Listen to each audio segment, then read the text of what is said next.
What's up, guys? It's your boy, Barca Boy 103, and welcome to the 2024-2025 Barcelona season review video. We're going to discuss the entire season that just, of course, concluded this past weekend. A season full of highs and little to no lows for Barcelona. We're, of course, going to discuss the performances, players' individual rating. We're going to have our season awards. We're going to discuss the storylines, the best moments, goals, everything you can think of is going to be discussed in this video. This is your summary of the season that I just passed, of course, where Barcelona have taken a huge step forward into hopefully massive success in the near future. But before we get into it, make sure you guys smash that like button down below, and let's try and get to 200 likes on this video. It would be very much appreciated. Also, if you are new, make sure you subscribe down below if you haven't already, and let's get into it. During the past season, Barcelona did in fact compete in 4 different competitions, and we're going to discuss the outcome of those competitions.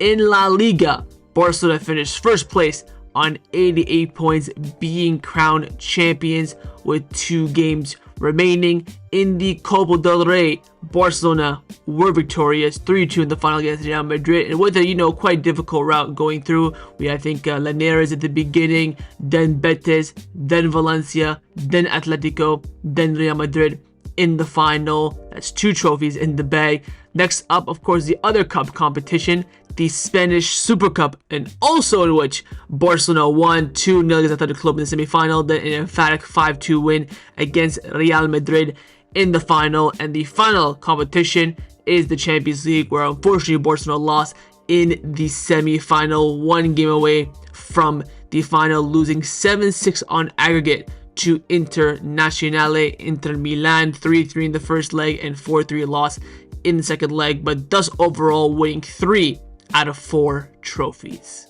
Let's now get into the players' individual player rating performance on the season. We're going to be rating every single player that played for Barcelona for at least more than 1 game, and again, we are judging based on the season. Injuries, of course, will have an impact on the rating. We're going to look, of course, at performances. We're going to look at impact, decisiveness, their roles in the team as well. Every factor will be involved, and we'll be going in chronological order in terms of shirt numbers. Let's not waste any more time. Let's get right into it. Number 1, the captain, Marc-Andre ter Stegen. He gets the 5 out of 10 for me for the season. Look, I think my 5 out of 10 honestly is fairly generous. I can see a lot of you guys giving him a 4, 3, 2, or a 1.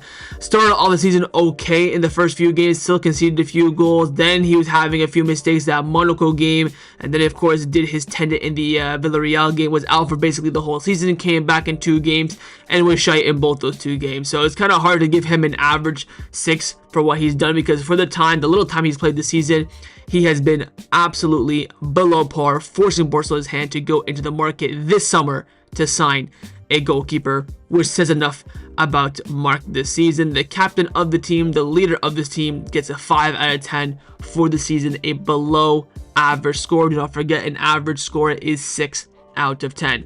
Number 2 is Pau Cubarsí, 9 out of 10 from me. An absolutely, utterly sensational season from Cubarsí. Been a mainstay for Barcelona from beginning to the end. I don't remember a time where he was injured this season as well. The consistency that he had at the high level performances. Yes, there were some performances where he gave away penalties.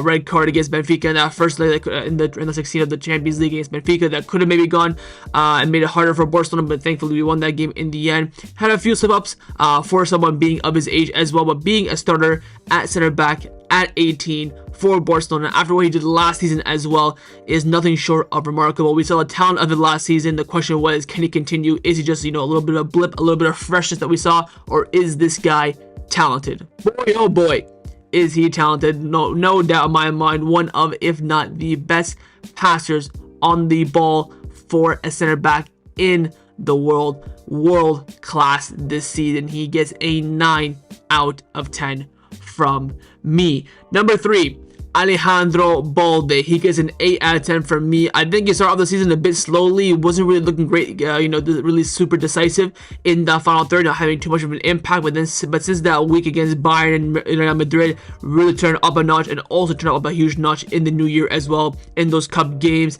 in the Super Cup, with getting forward, creating assists, scoring goals, we saw world-class Alejandro Balde this season. After last season's injury, Quirms, he was out injured for basically the whole season. He came back to the season fresh and ready to go and had a big impact. It did, of course, unfortunately suck that he was out for that final month of crunch time in the season, missing on all the big games in the Champions League as well. But going forward, he has improved. The crossing can still be fine-tuned a little bit. I still think there are some moments where he could be doing much better in certain scenarios. I think defensively, and his pace, runs in behind, the runs to the midfield are nothing short of world class. 8 out of 10 for me this season for Alejandro Balde. Number 4, of course, the second captain of the team, Ronald Araujo.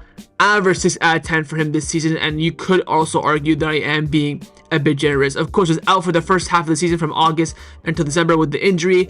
Came back in January, February, gave us that freshness in defense. At that point, we only had Inigo Kobarsi both playing at center back. They were absolutely getting drenched for minutes. I think Eric was struggling with a little bit of an injury. Of course, Christensen was out for a long time.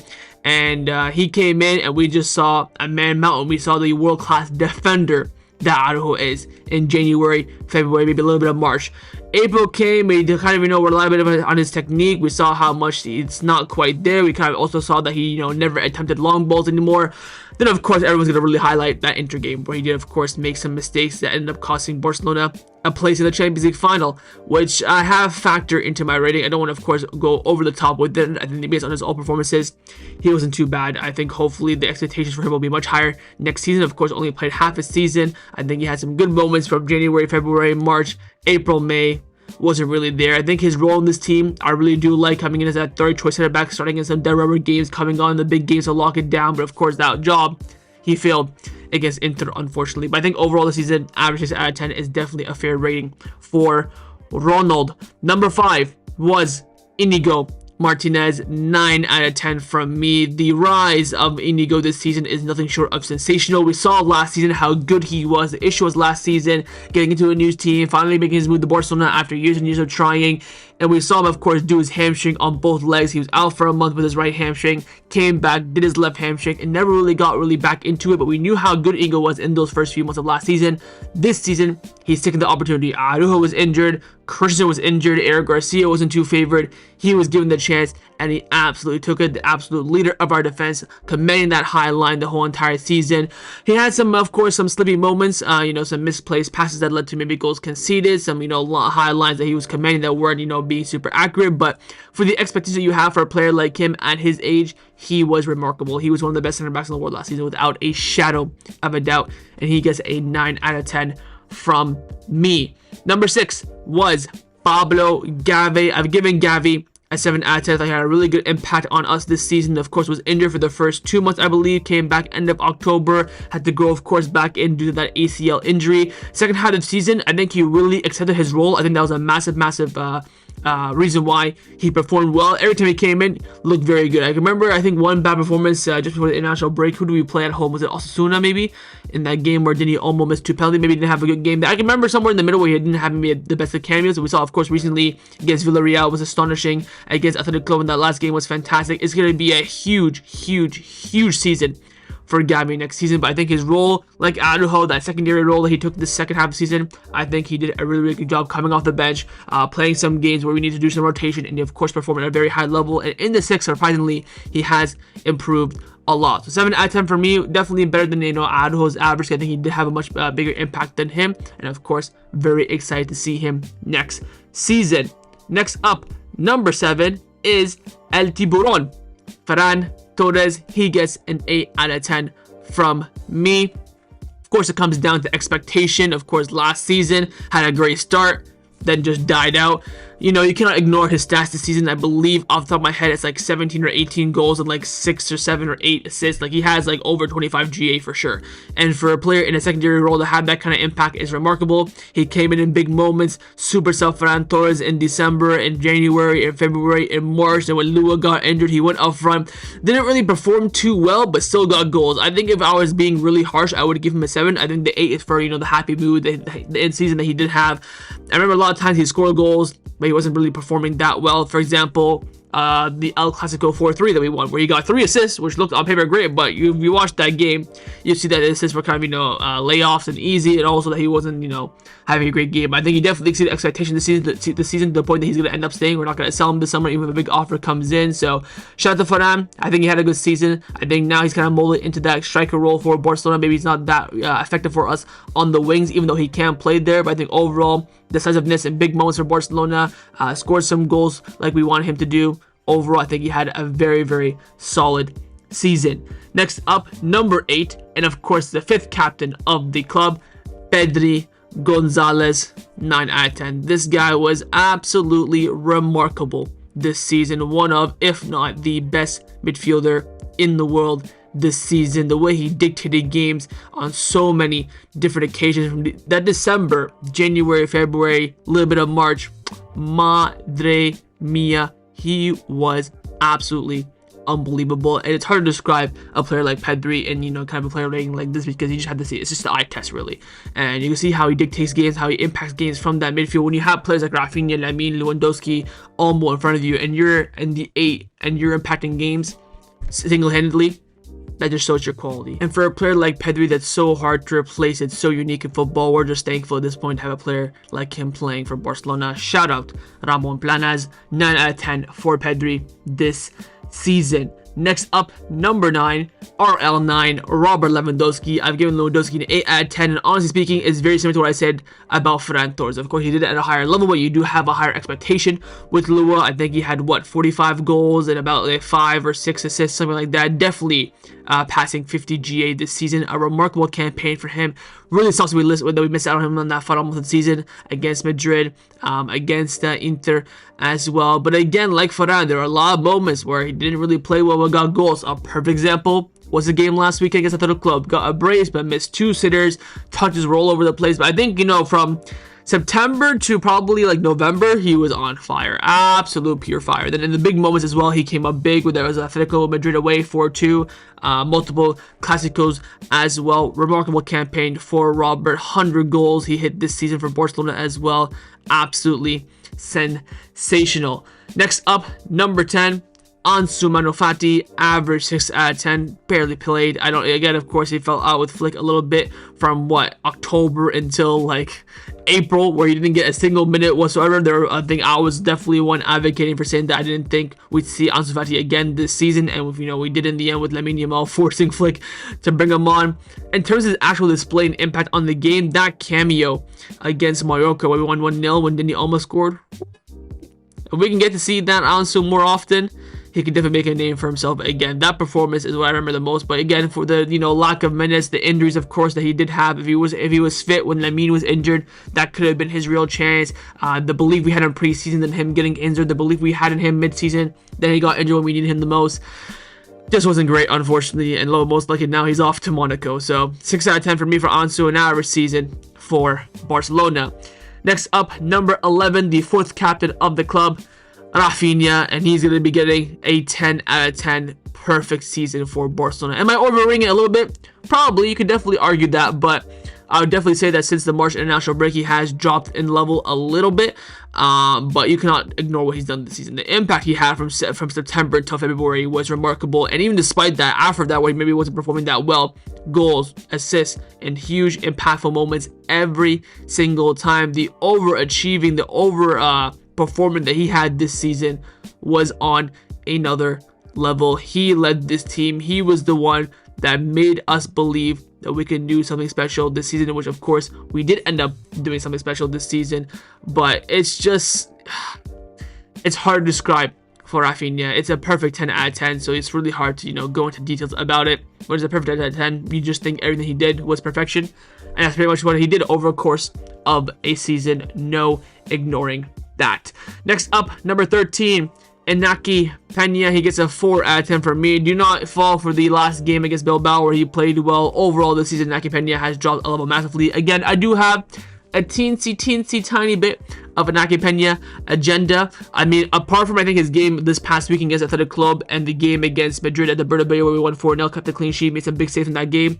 The rest of his games were below par, if not wank. I mean, they were just terrible. I was one of the ones saying drop Szczesny in goal immediately. I don't care if he's fresh off retirement. Szczesny was better than Iñaki Peña. In the end, we were proven right for what Szczesny has done. So let's not beat around the bush here. He wasn't that great this season, apart from 2 good performances out of 20 or 30. Got another chance to become the number 1 goalkeeper of Barcelona, and he failed yet again. 4 out of 10 from me. Next up, number 14, Pablo Torre. Average 6 out of 10 for me. Again, like Ansu, just really never played. I think, that moment we had a lot of injuries in September and October. He was getting some minutes, starting some games, looked really lively. Again, this is a player that has absolutely huge talent on his hand, and it's one where you're just unfortunate that there's just no room for him in this team. We know the ability of Pablo Torre. He has not played in the past few months, but I think when he has played, he's been available. I think he was injured once, which was a few weeks ago for like 2 weeks, so he's always been available, so you can't really knock that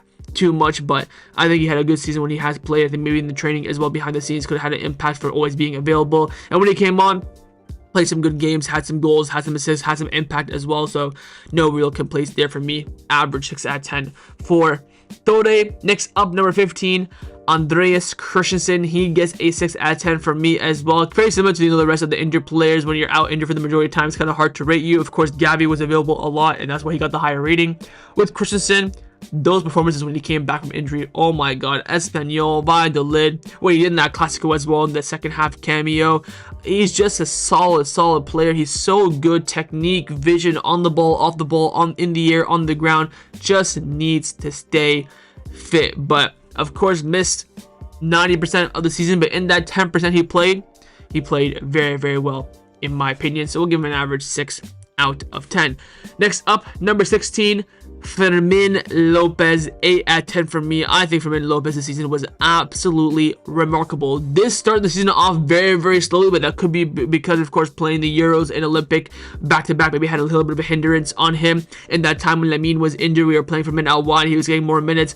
Wasn't really, cutting up the scratch too much, but in that new year until present day, off the bench or starting, he's just been unreal. The technique, the vision, the dribbling of this player is fantastic. And even after last season, you're thinking, oh, is it a one-season wonder? I think he played better this season than he did last season. Of course, last season he got 10 goals and 0 assists. I think this season he has like 8 and 8, something like that. But the point I'm trying to make is performance and impact on the game and giving Flick a different profile in that midfield. I think Fermin Lopez was sensational this season, and he gets an 8 out of 10 from me. Next up, number 17 was in fact Marc Casado, and he gets an 8 out of 10 from me as well. Of course, missed that kind of final 2 months of the season, 2.5 months due to his injury that he picked up in that game just before the March international break, but we cannot ignore what he did from August until March. Being that mainstay in the midfield, the performance that he put in October, November in those big games were remarkable.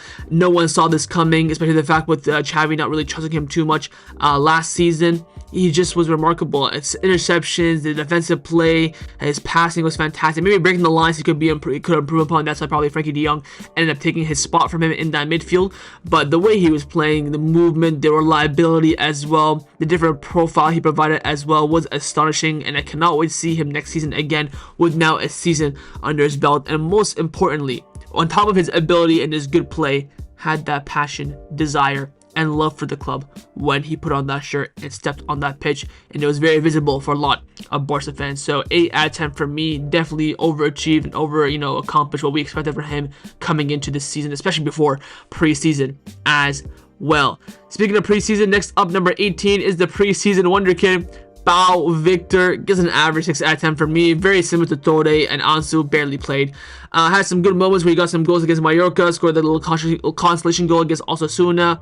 That was it. To be honest, from November until the end of the season. The only reason why his name was in the news was because of his registration. I mean, got some minutes, I would say, like in April, May, and June, but January, February, and March, I don't think he played more than 10 minutes, if I'm being honest. So just didn't really get on the pitch. The good striker, has some bursting pace, good on the ball, has a little bit of killer instinct, but just Flick never really tried him, never really backed him. So we have to, of course, trust the manager in that sense. Next up, number 19. Lamine Yamal, que se quiero más. Lamine Yamal, 10 out of 10 for Lamine, of course. I mean, the fact that last season he played, of course, he's not a first team player, but he was in around the first team for the whole season. He became really a starter in the new year. I think he had 7 GA last season, so now this season having upwards of 42. That's like what, 700% return on investment, ROI. I mean, it's what he does on the ball, his movement, his play, his ability, it's second to none. He's the best player in the world as of right now. There's no two ways about it. And the way he performed this season, to carry the team on his back. We saw, of course, when he was injured in that 2 months of November, December, how crap we were. I think it really came down to Lamine not being there. And, of course, maybe the substitutes like we talked about, Ansu and other ones also being injured at the same time, Ferran Torres as well. But, of course, missing out on Lamine was huge. The big game performances, man, it's just very similar to Raphinha. With 10 out of 10s, you can't really describe it too much. So we're just going to move on, and we're going to highlight the fact that he did drop a 10 out of 10 season for Barcelona. Next up, number 20, Dani Olmo. He gets an 8 out of 10 from me. Again, a lot of that is based on him playing. If he was, of course, not injury prone, probably looking at a 9. I think his impact this season has been remarkable. Something that was very much in doubt from the fan base coming into this season. In doubt in the terms of us needing him. We got proved wrong. We got slapped in the face by Deco and Flick. A very, very fantastic player. The technique and his ability to read games is, I think, makes him one of the best 10s, if not the best 10 in the world. And we miss him so much when he was injured in those few spells. But his impact was remarkable in the first season as well, to get over, I believe, 15 GA. I think his goal scoring threat, his long shot ability will be of a massive use for Barcelona, and he's a player that will definitely, I believe, have a huge future at Barcelona in the medium to long term. And his impact this season was remarkable, and we saw a lot of times how much we missed him in certain games, especially when Flick was trying Pedri in the 10, Fermin as well near the beginning when Fermin wasn't really on it. We saw how much of a big miss Dani Olmo was, especially in big games, because against those good defenders is where he can really thrive. Remarkable player. 8 out of 10 from me. Next up, number 21, the third captain of the team, Frenkie de Jong, gets an 8 out of 10 from me. Of course, we cannot ignore he was basically injured for the first half of the season, first 2 months. Technically, last 2 months, November, December, he was crap. I mean, I think it was just a bit him playing a bit scared of his ankle, which he did mention a lot in interviews, and that was very evident. But once he came in to that team, I think against Betis in the cup game, we saw the difference between de Jong and Casado, where Casado winning balls back, winning duels, progressing the ball forward was fantastic, but the progressing, the reading of the game, the runs in behind, the vision, the threat, de Jong just trumped that beyond belief. And with de Jong's performances consistently, he didn't improve on his defensive game as well, and he just now is a step above Casado. But I think without Frenkie de Jong, we would have had these impactful games that we've seen in the second half of the season. Your Atleticos, your Clásicos, your Dortmunds, your Benfica. I think de Jong is the spearhead of that. I think he took a big step in the last few months of the season as well as a captain of this team. We saw him on multiple occasions when he was a captain, getting the referee's faces, being a leader on the pitch, guiding this team. So I think Frenkie has grown a lot in the past 2 months, and especially a lot this year, and with his performances as well. It's definitely an 8 out of 10 from me. Next up, number 23 was Jules Kounde, who also gets an 8 out of 10 from me. Of course, for kind of a defensive fullback to have over 10 GA is remarkable. We saw, of course, a bit of flaws in Kounde's game, but we've seen some improvement in him in the past 2 years playing in that right back position, and how much he thrives defensively as well. The amount of lockups he's had made the defensive line so much easier. He had a few mistakes in him this season, unfortunately, of course, being late a few times to training, but again, we're just going to based on the performances, and he's been remarkable. He's been one of the best, if not the best right back in the world. Probably not the best right now with Hakimi being on fire, but definitely number 2, and number 2, of course, is no mean feat. I think his defensive play, play, getting a lot of big goals and memorable goals this season as well. We'll talk about that later on, but I think, as a fullback for Barcelona, he was remarkable, but there's still, something missing, of course, going forward from him. But, in the build-up play, defensive play, he's second to none. I think he's one of the best, if not the best 1v1 defender in the world. Remarkable season yet again from him. What a signing he's turned out to be. Next up, number 24, Eric Garcia. I'm giving Eric a 7 out of 10. Of course, Eric had little to no minutes from September until January. He played some games in the pivot because he had a lot of injuries, like I mentioned, with Araujo, Christensen, Daniel Olmo being out injured, would of course forced Pedri to go to 10, which made a room in the midfield. No Christensen in the midfield, Bernal being out as well. So he had little minutes here and there, but second half of the season when he was playing at center back in the pivot, you're thinking, wow, what a player, so reliable. Then when Kounde got injured, playing right back on a permanent basis, you're thinking, this guy is just nothing but rock solidness. He, came up in big moments, goals against Real Madrid, goals against Inter, goals against Benfica beforehand when he was coming off the bench, not even a starter at that point. Huge impact on our season. I think the 7 is mainly due to the fact that from September until February, he just barely played. I think he played as much as he did from September to February, from February until May. This would have given him an 8 out of 10, for sure. A surprising campaign, to say the least, as well. I think a lot of people now have a different perspective on Eric Garcia, and he's probably now basically earned a new contract at the club as well. So great work there from Eric, and hopefully he does end up continuing, and hopefully he can build on this season as well. Next up, number 25, El Fumador Wojciech Szczesny. He gets an 8 out of 10 from me. I mean, the impact he's had was, second to none. Nobody saw this coming except for your boy. Of course, that run he had from January until May, undefeated, keeping clean sheets. Of course, there were some, poor things from Szczesny, giving away so many penalties, Dortmund, Real Madrid twice. But then, of course, he had that heroic Benfica away game. That's probably the best goalkeeping performance we've seen since Ter Stegen in 2018, 2019, when him and Messi were carrying the team back in the day. That was that loss we saw a top level goalkeeping performance at the highest level, of course, in the Champions League. And he brought us to the club. He brought some stability into the defense, brought some safetiness in the defense, especially in between the sticks as well. Had a huge impact. Without a shadow of a doubt, I don't think we would have gotten this far without him. 8 out of 10 for me. Absolutely remarkable and a huge surprise as well. Next up, number 32, Hector Fort. 6 out of 10 for me. Like Ansu, Torre, Christensen, just didn't really play that much. I didn't really think he really had any memorable performance or memorable game or memorable actions whatsoever. I think I remember him trying to do a nutmeg in the Mallorca game, the one that we played right after the international break in March. Apart from that, just really didn't play. I really have no words to say for him. Next up, number 30, or sorry, not number 30, number 27, Marc Bernal. 6 out of 10 for me. I think he had overall a solid performance, and when he did play, he was so impactful in those first 2 games against Valencia, against Athletic Club, and even the game where he did his ACL against Vallecano, dropped an absolute masterclass of a performance. He is going to be like a new signing. I mean, honest to God, I am so excited to see him next season in this team. A midfield 3 of Bernal, Gavi, and Pedri is making my lips quirb and drool. It is absolutely outrageous. The player, the talent is remarkable, but of course was injured the whole entire season, thus of course resulting in his average 6 out of 10 rating. Next up, number 35, Gerard Martin. He gets a 6 out of 10. Of course, from September until December, he's probably the worst, if not top 5 worst players I've seen put on a Barcelona shirt. Then something just clicked. He was mentioning this as well and doing, Barca 1 interview, saying that I was just nervous. I know playing for Barcelona, you don't want to make a mistake, that makes you make a mistake, which I kind of understand what he's saying. To be fair to him, when Balde got injured, he really stepped up. He had some solid displays. I wouldn't say he overperformed or played just super well, but he was solid. Of course, comparing from, top 5 worst players I've ever seen in my life at Barcelona to solid, there is going to be that big drastic jump, but I think, not really at the quality of Barcelona. But I think, put in the shift for us, give him some, credit where it's due. He came in as a surprise package in preseason and came out on top.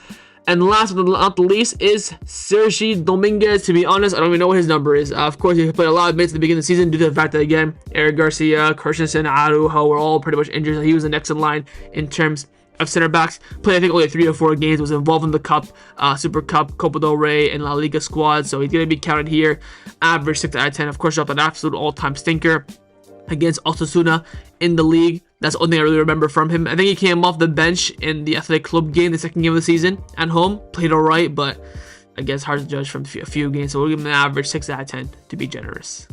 Next up, we do have the manager rating of the season. In his first full season for Barcelona, it is of course for Hansi Flick, and he gets a perfect 10 out of 10, the third perfect 10 out of 10 of the entire ratings. And where can I really criticize him? Brought in a new style of play, brought in belief, identity back into this team, got performances out of our players as well. I think he got the best out of every single player, including, you know, the likes of Inaki Peña and Gerard Martin per se. Won us 3 out of 4 trophies. The way we lost that 4th trophy as well was not his own doing. It was individual player mistakes as well. Brought back belief, made us the best team in the world yet again. There is really no more words I can say, but just thank you to Flick, to the impact he's had. This German has absolutely rocked my world beyond belief, and I have no other way to thank him by giving him a perfect 10 out of 10. I think maybe sometimes he's a bit he needs to be a bit more proactive in games with his substitutions, on impacts of games as well. Something just really relies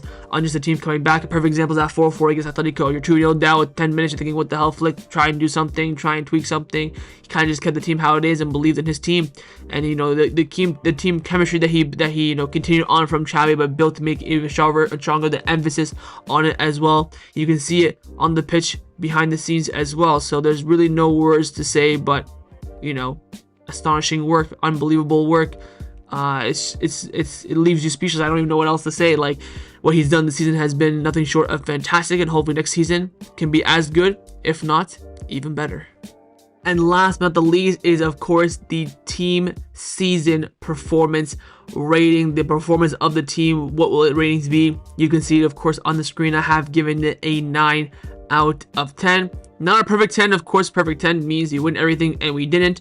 There were some moments in games where we kind of, you know, survived. Looking at the November-December period as well, I think that period was too long to overlook. If that was maybe just 1 or 2, maybe 3 games, you can overlook it. But the fact that it was, you know, a month and a half almost, it's kind of hard to ignore. But apart from those kind of moments, it's been remarkable. I mean, we've dominated the games. We have a style of play. The goals we score, we're a bit leaky at the back as well, which you could say can take away some points as well. But we play free-flowing football, dominant football as well. We went into every game as the favorites every single time. We came out on top majority of the time as well. And the team performed at an absolutely world-class high level. They performed as the best team in the world. And for me, the best team in the world gets a 9 out of 10 for their performances on the pitch for the duration of the season.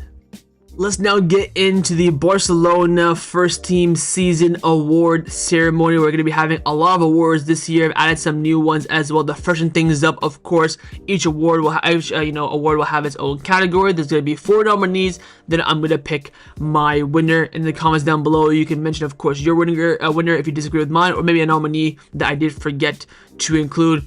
But let's get right into it. First award is the worst game of the season. The nominees are the 2-1 loss against Las Palmas at home, the 1-0 loss against Leganes at home, the 3-1 loss to Dortmund away in that second leg, and of course the second leg where we did lose 4-3 to Inter. And for me, the worst performance of the season goes to the 1-0 loss against Leganes. I remember that game like it was yesterday. A 4th minute corner goal from their captain, I think Sergio Hernandez. We have not conceded a corner up until that point this season as well. Our first corner conceded, and we did absolutely nothing going forward. I think Kounde missed a big chance in the second half around the hour mark, but we had nothing, absolutely nothing going forward. It was abysmal from top to bottom. The Dortmund game was also fairly close. The Las Palmas one was a good shout. Inter one, I feel like it just sucky because of the amount of goals we conceded. Maybe the performance wasn't that bad, but for me, I think definitely the worst performance this season was the 1-0 loss against against Leganes, at home. Next up, the best performance of the season. The nominees are the 4-0 win against Real Madrid, the 4-1 game against Bayern Munich, the 4-0 against Dortmund, and the 5-2 against Real Madrid in the Spanish Super Cup. And for me, my winner is quite clear. It is the 4-0 win against Madrid at the Bernabeu. It's probably not the game where we played the best for the course of the 90 minutes. Of course, the first half was very tight. Second half, pure, utter domination from Barcelona. The reason why I have this as a winner is because of what I felt in that moment. Of course, coming off the back of that Bayern Munich win, it just made this win feel that's much better. Yes, that's a bit reactionary. We're not really judging it based on the game. If we're going maybe based on the game, like bar for bar, full 90 minutes of domination, you're probably looking at the Dortmund game. Because in that Bayern game, there was a little 20-minute spell where Bayern were dominating, where Harry Kane got that goal. In the 5-2, of course, Madrid dominated for the second half, for the last half an hour, because we had 10 minutes. We parked the bus, but they didn't really do nothing with that domination, but they still had a lot of the play. That's why I went with this 4-0 win. I don't think there's really a big game this season where we dominated for the whole entire game. A lot of the games we come back from wins, or we have a tight game, or we just played better than the other. But for me, the best game of the season was the 4-0 win against Real Madrid at the Santiago Bernabeu. Next up, the worst moment of the season. The nominees are 4-2 loss against Osasuna, the 2-1 loss against Atletico Madrid at home, the 4-4 draw against Atletico Madrid in the Cup in the first game, and of course the 4-3 loss to Inter. So here we are judging the worst moment. As a fan, how do you feel after the game? Not judging what happened on the pitch, just judging the scoreline and the emotional reaction. For me personally, this was very easy. It was the 2-1 loss to Atletico. Not only was it on my birthday, but you just felt like the team was just drained at that point. We put in an absolutely brilliant performance, and we still end up walking away losing, especially after losing Leganes and Las Palmas beforehand, and kind of drilling our lead. At this point, I think Atletico Madrid went top of the table. We blew, I think, a 7 or 8 point lead, something like that. I just felt so dejected. With the Inter game, I did of course feel worse initially, but then we had a Clasico 2 days later, and we won that Clasico, so that Inter feeling kind of left away. This game, of course, after this game was a goddamn international break, the Christmas break, should I say. So I stuck with this game for 2-3 weeks in my head. It was painful. This by far for me was the worst moment of the season. Maybe being on my birthday as well does have a little bit of added bonus. If you guys say the Inter game, I don't disagree whatsoever, but for me personally, Inter game was so short-lived with the Clasico being the weekend. This one stuck with us for 2 or 3 weeks. So for me, definitely this was the worst moment of the season. But next up, the best moment of the season. The nominees are the 3-2 win against Real Madrid, 4-3 win against Real Madrid, 5-2 win against Real Madrid, and the 4-2 win against Atletico Madrid. For me, the best moment of the season by far, does not come close whatsoever in my opinion, is when Jules Kounde scored that goal, 3-2 in extra time in the Copa del Rey final. I did not feel a higher high than that moment this season for sure. Nothing comes close. Just being on course for the treble, basically doing a domestic treble secured as well at that point in a tight game where they were 2-1 up. We were down and out. Ferran Torres scored. Kounde launches a rocket from distance as well. We get our revenge for the Ronaldo header in 2011. If you were there suffering that, we now got our revenge. What's that? 14 years later, a dagger against Madrid to win the cup as well. There was no better moment this season in my opinion. Next award is the best defender of the year. The nominees are Pau Cubarsí, Inigo Martinez, Eric Garcia, and Jules Kounde. The winner for me does go to Pau Cubarsí. Over the course of the season, the consistency that he did bring, of course, you could say Kounde is definitely the better 1v1 defender per se, but of course, going to analyze all the attributes of a defender as well: passing, awareness, movement on the ball and off the ball, holding the line as well, which was a very important factor for us this season. I just think Cubarsí's consistency was second to none. I mean, if he was getting forced to be rested because he was playing that many minutes, he was absolutely remarkable this season. He was by far our best defender of the year. Next up is the best midfielder award. The nominees are Casado, Frankie de Jong, Pedri, and Fermin Lopez. Quite obvious who the winner is. It is Pedri. I'm not even going to dwell on it too much. Very, very obvious. Next up is the best attacker of the season. The nominees are probably the only 4 attackers that played for us this season: Lua, Lamine, Rafa, and Ferran. Ain't no way Alonso was getting into this, so this was easy nominations. For me, the winner does, of course, go to Raphinha. Just the way that he played in attacking, thirds, having the GA like that, it's kind of hard not to give him the best attacker of the year. When you look at attacking, you look at final third productivity, and he has the best in the team, and he had the best for the whole entire year, and he came up in big decisive moments for the team. Next up is the best Spanish player. Of course, we are a Spanish club, and the best Spanish player of the team, the nominees are Pedri, Fermin, Cubarsí, and Inigo. Again, quite obvious here. It's going to go to Pedri. Yet again, we won't dwell on that one too much either. Next up is the best La Masia player in the team who came from the academy and performed the best at Barcelona this season. The nominees are Lamine Yamal, Fermin Lopez, Casado, and Cubarsí. From these nominees, it's probably a bit obvious. You guessed it. It is Lamine Yamal. Won't dwell on that one either. Next up is the surprise package of the season. Who was the player that, came and surprised everyone with their performances this season that we didn't see coming and that had a great impact on this team? The nominees are Inigo, Casado, Eric, and Fermin Lopez.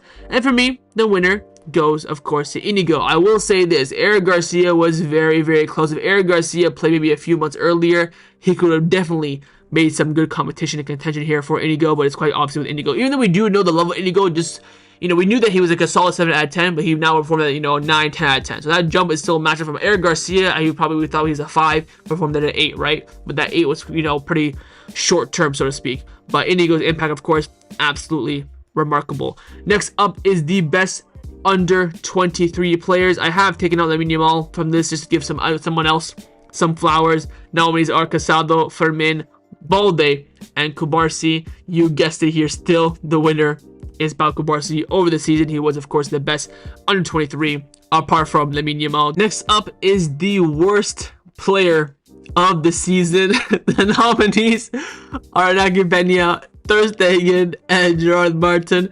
To be honest, it's quite hard to bring up some nominees here. So we have 2 goalkeepers and Gerard Martin. Of course, based on the ratings that we saw in the beginning, I'm going to give it to both the goalkeepers. I think they were just both so underwhelming this season. I didn't want to just give it to Iñaki, even though I gave him a 4 and I gave Ter Stegen a 5. Again, Ter Stegen got a 5 just because of his injury. If Ter Stegen was here the whole season, he probably would have a 4, maybe even a 3. So this is a shared award. I think they were both, over the course of the season, the 2 worst players in the team. Yes, you could say Iñaki played well against Bill Athletic Club the other day. There's no recency bias when it comes to this. This is whole season, August the 1st until June the 1st, and they were both crap. So I think this is a fair dual winner, the first dual winner award I've given out ever in my season review videos, but I could not split between the two of them. It was definitely not going to Gerard Martin. It was going to a goalkeeper. So you know what? I think they both deserve it, so I'm going to give it to them both. Next up, the most improved player of the season, MIP. The nominees are Fermin Lopez, Eric Garcia, Marc Casado, and Inigo Martinez. And the winner for this one is Eric Garcia. I think, in terms of MIP, most improved, he's the one that surprised me the most. Of course, we knew that Fermin Lopez had the ability, just whether or not he could continue on. Same with Inigo. With Casado, it's just kind of, a surprise package, but we all, rated him with his time at Barca Athletic. We were all crying for Xavi to use him, so we knew he had a bit of talent. Eric Garcia kind of stayed in this season just for numbers, really, in the beginning. I feel like they didn't really fancy him. He didn't really want to stay too much, but just to make up numbers, he stayed. Then Flick saw his talent in January and told him to stay after that Como and Jordan bid came in. After that, just went on a high. We saw in the last 2 or 3 months how impactful he was at right back, center back, and in the pivot, multiple positions, putting in fantastic levels. So he's definitely the most improved player in this team without a doubt.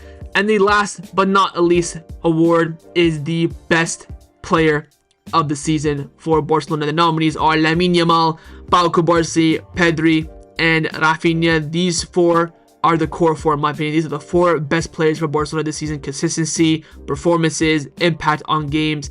These 4 are second to none in my opinion.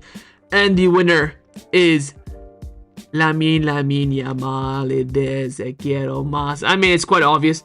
His consistency the whole entire season, coming up in every single big moment this year as well. When he was in this team, that's when we were at our worst. We've seen the team without Pedri, we've seen the team without Raphinha, we've seen the team without Cubarsí. We of course dropped the level massively, but we survived. Without Lamine, we couldn't survive. And of course, what he did in the second half of the season, every single big moment, big decisive, phase of play, he was there to help the team and to increase the level of the team. So this was the easiest one for me. Lamine Yamal getting the best player of the year award for Barcelona. So overall conclusion on the 24-25 season is definitely the best I've experienced on YouTube, and definitely the best we've experienced in quite some time now. You're probably looking back to the MSN days. Yes, we've had, seasons like the 18-9 season where we were one week away from the treble, but only winning 1 trophy. Winning 3 out of 4 is remarkable against a Super Galactico team that added the best player in the world at the time to their team, against the institution, against the corruption, against all the odds. We absolutely dominated Spain. We've been the best team in the world from about September until now. 1 semifinal in a close game against Inter will not change my mind on that. I still firmly believe we are the best team in the world. The fact that we were, coming this season as a question mark, as a who, as a what, as a when, as a why, and a how, and we walk away as the best team in the world, it is a remarkable feat. But this does, of course, put huge pressure on to next season to at least not replicate trophy-wise, but at least performances and dominations and such. But winning 3 trophies, it doesn't get much better than this. A domestic treble, which hasn't been done in quite some time now. I think the last one we did it was under Ernesto Valverde as the manager. I think that 17-18 season. But, you know, in a team like this where the investments were made, the youth, the core, the players that, you know, have grown with the fan base, the family chemistry we have here, the team that Laporta, Deco, you know, Lamine Yamal and Xavi built as well, finally now coming to reach its peak and showing its level on the pitch. I enjoyed 99% of the season, and I can't really say that a lot for previous Barca season. I think the only moments where I didn't enjoy was, of course, the Atletico Madrid loss on my birthday, and maybe Inter game as well. 2 down moments in a season of, you know, 8 and 9 months. I will absolutely take that 100%. This season has been nothing but a high. The lows were, you know, short-lived and didn't really have that much of an impact of the success that you can see on the screen there. The team did bring with 3 trophies won. All I hope with next season they can replicate this and maybe even do it even better. And hopefully in, you know, Europe we can take that next step as well. But this season I've enjoyed it very much. It'll live in my memory as well. The kit as well, the 125th anniversary of the club, the Travis Scott and Coldplay collaborations and those classicals as well. They'll all be very, very dear to my heart. This season I think is easily the top 5, maybe even top 3 best season I've experienced as a Barca fan. This is definitely by far the best league title I've enjoyed and seen us win as well, and hopefully in the future we can even top this every single season. That is going to be, of course, the goal. But love this team, love this club, love the coaching staff, love everything about it. But next season is the big. But next season will be the interesting one. Will we take that step up, step down, or keep that same step? And of course, in Europe, that's where we want to see that major movement. But overall, this season, it's a 10 out of 10. There's really no two ways to put it, and it will have a very, very close place in my heart. So that was my 2024-2025 Barcelona season review video. Hopefully you guys enjoyed this video. If you did, of course, make sure you drop a like down below, and of course in the comments down below as well. Let me know your thoughts on everything we did discuss. On the awards, who would you give the winners to for what? And did I forget any nominees? Your thoughts on the player ratings, the season rating as well. Leave me all your thoughts in the comments below, and do not forget as well to subscribe down below if you haven't already. And I want to say from the bottom of my heart, thank you all for joining me this season. If you just joined now, from the beginning, middle, I don't know, and I don't care, you have my thanks. This, of course, was the most successful season I've had on YouTube so far in terms of Barcelona, of course, what we've done on the pitch, and you know, having it all on video and doing it with you guys and enjoying it with you guys as well. All the moments against Madrid, the big turning points, everything. I've enjoyed every single second of it, and hopefully this won't be the last time that we have this feeling together, and hopefully we achieve the big one that we have been striving for over 10 years now. But thank you all for joining, and I will see you guys next time on the channel. Take care, and Forza Barca.